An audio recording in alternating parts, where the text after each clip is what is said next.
کیا تم نہیں دیکھتے مزدور جب اپنے کاموں سے فرصت ہو جاتے ہیں تو انہیں مزدوری دی جاتی ہے۔ حضرت سیدنا ابو ہریرہ اللہ تعالیٰ عنہ سے مروی ہے کہ نبی کریم صلی اللہ تعالیٰ علیہ وسلم نے ارشاد فرمایا کہ 5 نمازیں اور جمعے سے اگلے جمعے تک اور ماہ رمضان سے اگلے ماہ رمضان تک گناہوں کا کفارہ ہے جب تک کہ گناہ کبیرہ سے بچا جائے۔ حضرت سیدنا عبداللہ ابن مسعود رضی اللہ تعالیٰ عنہ سے روایت ہے کہ نبی کریم صلی اللہ تعالیٰ علیہ وسلم نے ارشاد فرمایا کہ رمضان شریف کی ہر رات آسمان میں صبح صادق تک ایک اعلان کرنے والا فرشتہ یہ اعلان کرتا ہے، اے بھلائی کرنے والے ارادہ مضبوط کر لے اور خوش ہو جا، اور اے برائی کا ارادہ رکھنے والے برائی سے رک جا۔ ہے کوئی معافی مانگنے والا جس کو معاف کر دیا جائے، ہے کوئی توبہ کرنے والا جس کی توبہ قبول کی جائے، ہے کوئی دعا کرنے والا کہ اس کی دعا قبول کی جائے، ہے کوئی سائل جس کا سوال پورا کیا جائے۔ اللہ تعالیٰ نماز المبارک کی ہر رات میں افطار کے وقت 60,000 گناہ گاروں کو جہنم سے آزاد کر دیتا ہے، اور عید کے دن سارے مہینے برابر گناہ گاروں کو بخش دیا جاتا ہے۔ اور ایک دوسری روایت میں حضرت محمد مصطفیٰ صلی اللہ تعالیٰ علیہ وسلم نے ارشاد فرمایا کہ ماہ رمضان المبارک کے ہر دن اللہ تعالیٰ 10 لاکھ لوگوں کو جہنم سے آزاد کر دیتا ہے۔ حضرت سیدنا عبداللہ ابن عباس رضی اللہ تعالیٰ عنہ سے روایت ہے کہ نبی آخری جمعہ محمد مصطفیٰ صلی اللہ تعالیٰ علیہ وسلم نے ارشاد فرمایا کہ اللہ تعالیٰ ماہ رمضان روزانہ افطار کے وقت 10 لاکھ ایسے گناہ گاروں کو جہنم سے آزاد کر دیتا ہے جن پر گناہوں کی وجہ سے جہنم واجب ہو چکی ہوگی، اور جمعے کے دن رات کی گھڑی میں ایسے 10 لاکھ گناہ گاروں کو جہنم سے آزاد کیا جاتا ہے جو اللہ کے عذاب کے حقدار بن چکے تھے۔ حضرت سیدنا عبداللہ ابن عباس رضی اللہ تعالیٰ عنہ سے روایت ہے کہ نبی کریم صلی اللہ تعالیٰ علیہ وسلم نے ارشاد فرمایا، جب رمضان المبارک کی پہلی رات آتی ہے تو عرش عظیم کے نیچے سے مسیرہ نامی ہوا چلتی ہے جو جنت کے درختوں کے پتوں کو ہلا دیتی ہے۔ اس ہوا کے چلنے سے ایسی خوبصورت آواز پیدا ہوتی ہے کہ اس سے بہتر آواز آج تک نہیں سنی گئی۔ اس خوبصورت آواز کو سن کر بڑی بڑی آنکھوں والی حوریں ظاہر ہوتی ہے،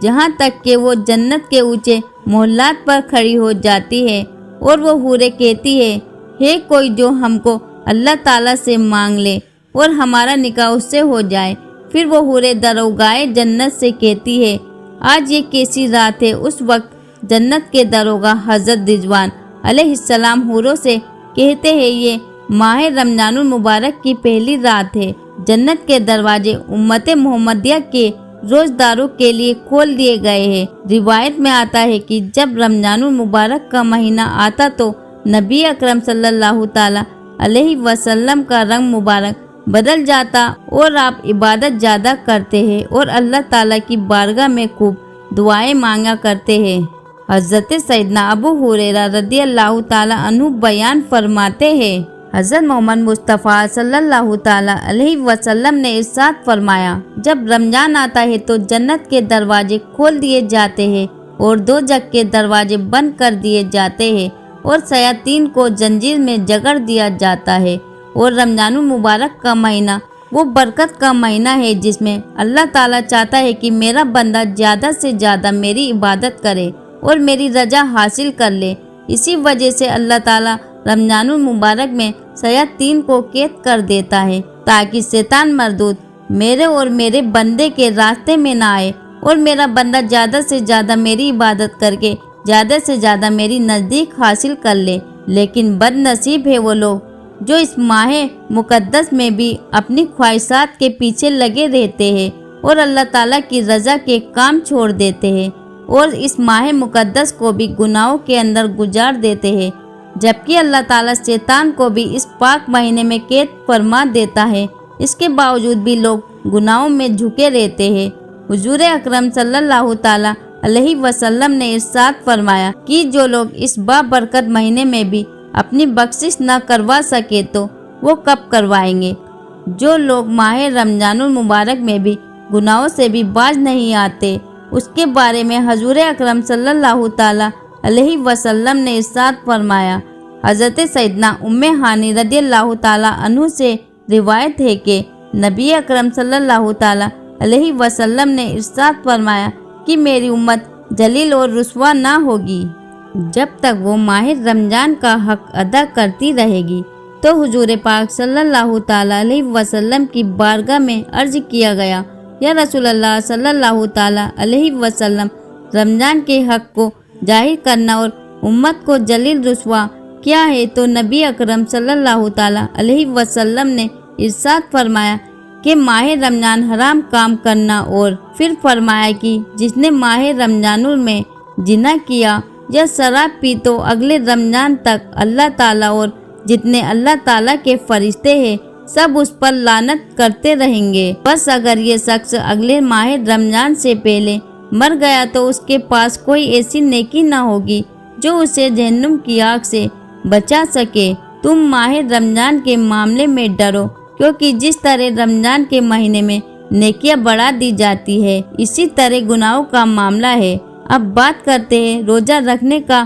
مقصد کیا ہے اور روزہ کس پر فرض ہے۔ وہ کون سے لوگ ہیں جن کو رمضان میں روزہ چھوڑنے کی اجازت ہے؟ اس کے مطابق اللہ تعالیٰ نے قرآن پاک کے سورہ بقرہ میں ارشاد فرمایا، اے ایمان والو، تم پر روزہ فرض کیے گئے جیسے کہ اگلوں پر فرض کیے گئے، تاکہ تم پرہیزگار بن جاؤ، اور یہ گنتی کے دن تم میں جو کوئی بیمار ہو یا سفر میں ہے تو اتنے روزے اور دنوں میں رکھے، اور جنہیں اس کی طاقت نہ ہو اس کے بدلے ایک مسکین کو کھانا، اور پھر جو اپنی طرف سے نیکی زیادہ کرے اس کے لیے بہتر ہے، اور روزہ رکھنا تمہارے لیے زیادہ بھلا ہے۔ اگر تم جانو، قرآن پاک کی اس آیت کریمہ میں اللہ تعالیٰ نے روزہ رکھنے کا مقصد بیان فرمایا کہ یہ ایمان والو، تم پر روزے فرض کیے تاکہ تم متقی پرہیزگار بن جاؤ۔ اسی آیت کریمہ میں اللہ تعالیٰ نے ان لوگوں کا بھی ذکر فرمایا جن کو رمضان میں روزہ چھوڑنے کی اجازت ہے۔ اللہ تعالیٰ نے ارشاد فرمایا کہ اگر تم بیمار ہو، سفر پر ہو۔ اس آیت کریمہ سے پتہ چلا کہ مسافر پر روزہ فرض نہیں ہے۔ جو سرائے سفر پر ہو ان کو روزہ چھوڑنے کی اجازت ہے، اور جو اتنا بیمار ہو کہ روزہ نہیں رکھ سکتا اس کو بھی اللہ تعالیٰ نے روزہ چھوڑنے کی اجازت عطا فرمائی ہے۔ کہ اللہ تعالیٰ ارشاد فرماتا ہے کہ میں تم لوگوں پر تنگی نہیں چاہتا، آسانی چاہتا ہوں۔ جس طرح اللہ تعالیٰ نے ہر مسلمان پر نماز فرض فرمائی، اسی طرح اللہ تعالیٰ نے ماہ رمضان المبارک کے روزے فرض فرمائے۔ روزے ہر مسلمانوں، مردوں، عورتوں، بالغ پر فرض ہے۔ اللہ تعالیٰ سے دعا ہے اللہ تعالیٰ ماہ رمضان میں زیادہ سے زیادہ عبادت کرنے کی توفیق عطا فرمائے، اور ماہ رمضان کے سارے روزے رکھنے کی توفیق عطا فرمائے، اور ان تمام برائیوں سے ہمیں بچائے جن برائیوں کے اندر مبتلا ہو کر پہلے قومیں ہلاک ہوئی اور اللہ تعالیٰ کے دردناک عذاب کی مستحق قرار پائے۔ آمین ثم آمین۔